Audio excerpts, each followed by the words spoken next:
ഇന്നലെ സൺഡേ ആയതുകൊണ്ട് ഹൈജീന് നോക്കാനൊക്കെ ഉണ്ടായിരുന്നു കേട്ടോ. ആ സമയത്ത് ഹൈറ്റുള്ള ഭാഗങ്ങളൊക്കെ വെച്ച് ക്ലിയർ ആക്കി. എന്റെ വീട് 2026 ഒരു മ്യൂസിയം ആക്കിയാലോ എന്ന് അങ്ങനെ കരുതുകയാണ്. ഇതൊക്കെ നമ്മൾ അട്ട നന്നാക്കിയപ്പോൾ കിട്ടിയ കിണ്ടിയാണ് കേട്ടോ. നഞ്ചുലിൽ തന്നെ ഇനും ഇവിടെ വരുന്നുണ്ടേനു.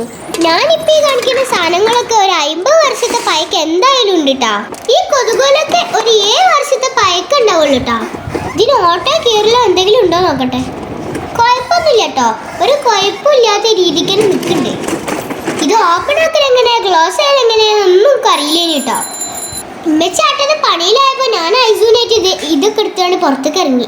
കുറെ സമയം പരിശ്രമിച്ചു, ഒടുവിൽ വിജയം കരസ്ഥമാക്കി. കീറലും ഓട്ടമൊന്നും ഇല്ല കേട്ടോ, അതുകൊണ്ട് വീണ്ടും വട്ടത്തിങ്ങനെ കയറും. ഓ ഐസു ഇപ്പം അത് കണ്ടല്ലോ, ഇനി ഇത് ഓനക്ക് ആവശ്യം ഉണ്ടാവും.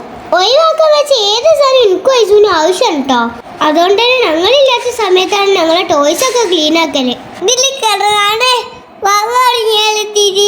ഉമ്മച്ചി വരുമ്പോ നീച്ചയ്ക്ക് എല്ലാം നല്ല കിട്ടലാവും എനിക്ക്. ഇതൊരു 55-60 വർഷത്തെ പഴക്കമുള്ള ചട്ടകാണ് കേട്ടോ. ഇതൊക്കെ എന്തിനെടുത്തേക്കാന്നൊന്നും നമുക്ക് അറിയില്ല കേട്ടോ. ഇതൊക്കെ കേറ്റൊക്കെ സമയക്കണേ, ഉമ്മച്ചി വിളിക്കണ്ട്. നമുക്ക് വേറെ എന്തൊക്കെയുള്ളത് നോക്കാം. ഇതാണ് ടാപ്പ്. ടാപ്പ് ഉണ്ടാക്കാൻ ഇപ്പാക്ക് അറിയാം. ഇതിന്റെ പേരെന്താന്ന് കൺഫ്യൂഷൻ കേട്ടോ. ഇമ്മമ്മേനെ ടാപ്പ് എന്ന് പറഞ്ഞേ, ഇമ്മച്ചി കാസറ്റ് റേഡിയോ എന്നൊക്കെയാണ് പറയുന്നത്. ഏതായാലും കാണാത്ത കാഴ്ചകളായപ്പോ ഞങ്ങൾക്ക് നല്ല രസമാണ് കേട്ടോ. ഇതൊക്കെ ഒരു കാലം. നമ്മളെ പറ കണ്ടില്ലേ, ഇതുകൊണ്ടൊക്കെയാണ് ഞാൻ പറഞ്ഞത് നമ്മളെ വീട് ഒരു മ്യൂസിയം ആക്കാന്ന്. ഇതൊന്നുമല്ല, ഇനി എന്തൊക്കെയാ കാണാൻ കിടക്കണേ. എനിക്ക് പറ പൊന്താനിട്ട് ഞാൻ ഇനൂനെ ഏൽപ്പിച്ചാണ് കേട്ടോ. ഞാൻ കാണില്ലാത്ത ഈ കൊട്ടക്കൈയൊക്കെ എടുത്തോളാം. എല്ലാരും വീട്ടിലും ഇതുപോലെ തന്നെ ആവില്ലേ അവസ്ഥകളൊക്കെ. ഈ കണ്ട സാധനങ്ങളൊന്നും ഉപയോഗിക്കുമല്ലോ, ഒഴിവാക്കാൻ വേദനയാണ്. ഇതെന്താ സാധനം നിങ്ങൾക്ക് അറിയില്ല കേട്ടോ. ഞാൻ അമ്മമാരോട് ഉപ്പമാരോടൊന്ന് ചോദിക്കട്ടെ. ഇതാണല്ലോ പണ്ടത്തെ ഉപ്പിലിട്ടിരിക്കുന്ന ഭരണി. വെയിറ്റുള്ള സാധനങ്ങളൊക്കെ ഞാൻ ഇനൂനെ തന്നെ ഏൽപ്പിച്ചേ. ഈ പണ്ടത്തെ സാധനങ്ങളൊക്കെ കാണാൻ തന്നെ ഒരു പ്രത്യേക ലുക്കല്ലേ. മാങ്ങൊക്കെ ഉപ്പിലിട്ടാ ഇതിന് എടുക്കാൻ പണിയൊക്കെ. ഏതായാലും നമുക്ക് അടുത്ത സാധനം കണ്ടോക്കാം. ഇത് നമ്മളെ ചിരവ.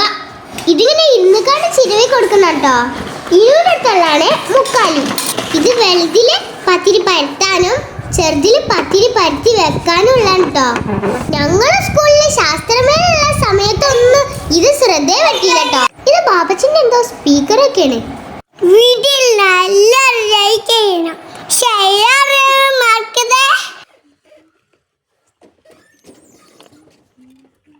പണ്ട് കാലത്ത് നെല്ലൊക്കെ ആൾക്കാൻ ഉപയോഗിച്ചിരുന്ന കാച്ചേരാണ് എൻ്റെ വീട്ടില്. ചെറുതും വലുതൊക്കെ ഉണ്ട്. ഈ സാധനം കൈക്കൊണ്ട് തേങ്ങ ചിരവി കൊടുക്കണം കേട്ടോ. ഈ ഭരണിയും നമ്മൾ ഇപ്പത്തെ ഭരണിയും വലിയ വ്യത്യാസമൊന്നുമില്ല കേട്ടോ. കുറച്ച് പൈക്കം വന്ന് കറുത്ത കളറായിരുന്നുള്ളൂ. ഈ ഭരണി ഇപ്പോഴും ഷോപ്പിലൊക്കെ അവൈലബിൾ ആണ്. ഇത് ഇന്ന് പ്രസവിച്ച സമയത്തെ ഇന്റെ ബെഡാണ് കേട്ടോ. 11 വർഷം കഴിഞ്ഞ് ഞാൻ ഒരുപാട് ഉപയോഗിച്ചിരിക്കണെന്നാണ് ഉമ്മച്ചി പറഞ്ഞത്. ഏതായാലും വലിയ കുഴപ്പങ്ങളൊന്നും ഇല്ല കേട്ടോ. നഞ്ചുലിയുടെ സെക്കൻഡ് പാർട്ട് നാളെ കാണാം. ബൈ.